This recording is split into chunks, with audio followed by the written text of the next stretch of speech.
Wow, thank you so much for the opportunity. You know how you say if you look around you and you notice people are on the honorary disc, it means they're honorary, you're on the honorary disc? I have 4 members of my family who are struggling with moderate to severe mental health issues. Do I need to worry about anything?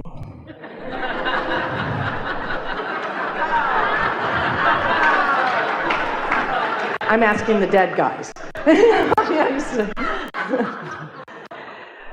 So let's talk, in case you haven't heard about what we're talking about these discs. When we talk about being in the receptive mode, we mean being tuned in, tapped in, turned on. We mean flying high, feeling good, feeling elation and clarity and happiness and joy and appreciation. That's a vibrational point of attraction that when you are feeling those things, what you are then receptive of are things like that. That's how you receive your source energy. That's how you receive your inner being. But let's say that something has happened and you're feeling vulnerable, or like there's some injustice that's happened and you're really feeling ornery about it. People write letters to Esther. They don't know what the word ornery is. Apparently it's a much older word than this society understands. It just means cranky and cantankerous and just looking for something to pick a fight about. And so if you're feeling like that, then when you look around, often you notice that the people around you seem to be feeling like that too. And it isn't because you turned them into that. It means you met them there. Well, the important thing about understanding about law of attraction is that you didn't create your family. You didn't create their reality. You didn't cause them to be who they are. But sometimes you live similar life experiences, and so sometimes you turn out in similar ways. You don't need to, but often you do, because you are observing the same surroundings and often talking about them a lot, and so you are inciting in one another similar vibrational frequencies. It's sort of like once the ball gets rolling, let's say you have a negative vibration, negative feeling vibration going on, and you're not aware of it because you don't know about the power of your emotions, so you don't do anything about shifting it or changing your focus or trying to feel better. So it just gets worse and worse and worse until it becomes a manifestation. Well, once a manifestation has occurred, it's more difficult not to notice it. So there's just a perpetuation of, I felt ornery, and here's the reason. And so I'm ornery, and now I've manifested this, and now I've manifested this, I'm even more ornery. And now I'm ornery, and now I've manifested this, and now I've manifested this, I'm even more ornery. So it's logical, isn't it, that people are observing, and what they are observing then is affecting their vibration. But the key, that's why we began talking about unconditional alignment, not letting the conditions that surround you be the reason that you offer the vibration that you do. So when you are born into families, you're not, in other words, there is so much fact or documentation offered by medical community and scientists where they want to say, if this is happening to this member of your family, then it's likely to happen to you. And the reason that they come to those conclusions is because they gather the statistics and they find the factual evidence that there are these trends, but they don't understand what the vibrational basis of those trends are. It's as simple as this. It's hard to not notice something that lives in your house. It's hard to not notice it, and it's hard to then not react to it. And so reactions are actions. It doesn't matter why you're offering the vibration you are. You're offering the vibration you are, and the universe is going to react to the vibration that you're offering. So it sort of looks like this. It feels a little futile and scary to some people who are only listening this far into the conversation, because it feels like, so someone behaves in a certain way, and you react to it, and because you've reacted to it, now you're having the same experience. But there is another way of going about this, because you don't need to conditionally react to anything. You can wake up in the morning when you are at your point of least momentum, and you can deliberately choose good-feeling thoughts until that momentum takes you into the receptive mode. And now you're rendezvousing with your inner being. Now you're rendezvousing with other happy people. You see, the whole point of talking about unconditional love is to say, don't let the conditions control your response. And the only way that you can keep conditions from controlling your response is by getting your action going before your reaction. You follow that? If you've got a strong, good feeling vibration going, and you meet up with somebody who doesn't, you're not going to have the same reaction to them as you would if you didn't have your strong, good feeling vibration going. I think where I'm getting concerned, I want to have unconditional love for my niece, but when I come home and the house is filled with smoke because she left the food on the stove and it charred in the pan and didn't open a window to get the smoke out, I start getting concerned that I have a fire hazard I'm dealing with. And then I'm walking to the house the next day and I wasn't able to successfully get rid of the smoke smell. So it's a reminder that, part of me is wondering, is there a point where you just say, maybe you should move out, so that I have the ease with my home, and then I feel like I'm a failure because... Well, maybe it will come to that, but the thing is, if from that concern you move out, then from that receiving mode of concern, how it plays out will not be pleasing. Mm-hmm. If you're on the high-flying disc, if you're going to something rather than running from something, you're in an entirely different frequency, and the way it plays out is entirely different. Mm-hmm. Some years ago, we were visiting with a woman. She was a physician, and so was her husband, and they lived out in the desert, and they had a private plane, and they were in their private plane often.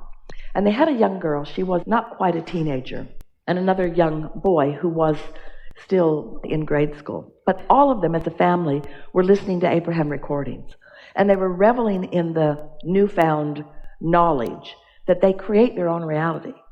One day, they came in for a landing and misunderstood the direction of the wind and landed from the wrong direction, and their plane flipped over and caught fire. They weren't hurt badly, some minor burns. They got out of the wreckage, and now this mother is back in the hot seat wanting to find words from us that she could soothe her children, because they're upset. If we create our own reality, how did that happen? And we said to her, hardly anybody walks away from plane crashes, but you did. From your high-flying disc, you had an experience, but your reaction to it is what matters now. You see what we're getting at? Don't argue for your limitations, and don't beat up on yourself for having negative emotion. No one wants their house to be full of smoke. But don't get carried away with it either. Don't react to it in a way that makes it worse. And here's the bottom line in all of this, and this is a wonderful leading edge discussion. It's impossible not to react to something and make it worse if you're in the vicinity of what happened. As you walk in that vibration, of course you're going to have that react. If you walk in, you're flying high, you're feeling good, you know you have well-being, you know that well-being abounds, and that happens, you open a window and you don't make a big deal about it. But if you're not, then one thought leads to another. I could die in my sleep, or she could be so irresponsible that she could do this or this or this or this or this or this or this. When the fact of it is, nothing like that has happened, and the likelihood of it happening has more to do with your reaction than it does with anything else. Now, of course, we don't think that you should put up with unwanted things. We don't think that if there's a lot of things that are going on that are unpleasant to you, we would move out. But we wouldn't move out from fear of what's happening, and we wouldn't move out from disgust of what's happening, and we wouldn't move out in anger. We would get into our high-flying disc and let our inner being call us to what's next. It's my home. So the question is, if you say, you'd be better off finding another place. And I agree, I appreciate totally. But you see, you can't find that high-flying disc where you encourage her into something that is going to be, in the long run, more satisfying to her, because you've got this attitude that I'm throwing her out. Yeah. You can't have this attitude that I'm throwing her out at the same time that you're on your high-flying disc. Yeah. So it takes a little work. We know this isn't the easiest thing to do. We're talking about what you're reacting to. Reactions are the most important conversation. Law of attraction, the words or the concept of law of attraction, and the concept of reaction are the same, aren't they? Mm-hmm. Because I cannot react outside the boundaries of my active beliefs. That's such a powerful statement. I cannot respond, nor can the universe respond to me, outside of the boundaries of my active belief. So you've got to find some positive aspects about your situation. And sometimes when we counsel or coach people like this, they think that we're trying to get you to make lists of positive aspects about your niece so that she will change. No. We want you to make positive aspects about your niece so that you can be in the receptive mode and know what to do. The likelihood of her changing isn't, but there are so many aspects about her that are positive. So if everything that we talk about, no matter what it is, if the answer is always get in the receptive mode, and if you notice, that is always the answer, get in the receptive mode, that's always the answer, get in the receptive mode, then should there be a question about, well, should I move out or not? No, get in the receptive mode. Well, but Abraham, should I move out or should I ask her to move out? Get in the receptive mode. Abraham, you must not be hearing my question. Should I stay or go? Should I ask her to stay or go? Get in the receptive mode. Get in the receptive mode. Get in the receptive mode and then ask that question. Get in the receptive mode. That question has already been asked and it's already being answered, but you can't receive because, tell us, why haven't you already asked her to move out? Well, I believe that there was benefit that she was receiving by being there because it was What else? a stable environment. What else? And not that stable. Now I'm feeling less comfortable when I think my house is going to burn down. Yeah, it's not that stable of an environment. But what else? What is another reason that you haven't yet asked her to move out? She has no place else to go. She has no place else to go. She doesn't make very much money. So how's that? So isn't that interesting? You're reacting to the life that she presents to you. And the life that she presents to you is one of sort of chaos, one of not really trying very hard, one of not supporting herself well. And so she's caused you to believe negatively about her by the way she behaves. So you're reacting to the way she presents herself. But you could react to what her inner being knows about her. You could react to the hopes and dreams that she has in her vortex. You could be reacting to a different part of her when you're in the receptive mode. You see what we're getting at? She wants to be a portrait artist, and I have really tried to support that. There's a place for artists that's near where I live, and it's one of the reasons she wanted to be where I am. And there are times... But you see, you can find all kinds of justifications for things to go the way they go in order to support your beliefs. This is the thing that we really want you to hear. Your strongest belief, and no one would wonder why, your strongest belief is in her not success rather than in her success.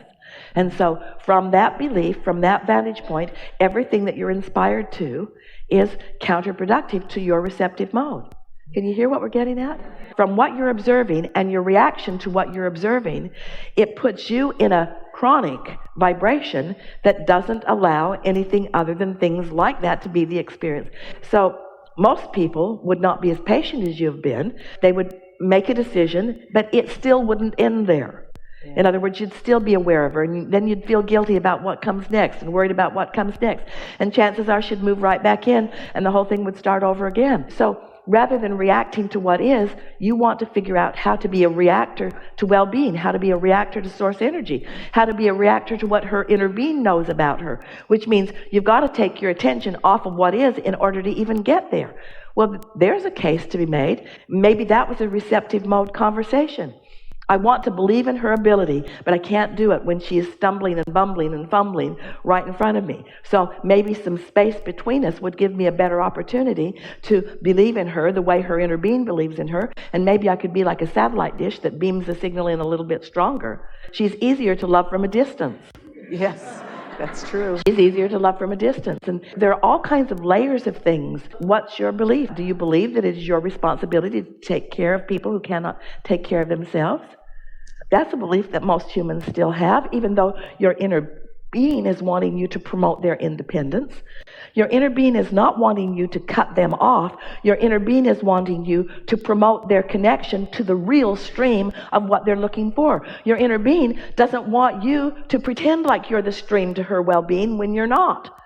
And when you pretend like you're the stream to somebody's well-being when you're not, then they continue to just suck from you whatever it is that they need until you're depleted. You've got to go to the receptive mode, and the receptive mode and the replenishing mode are the same mode.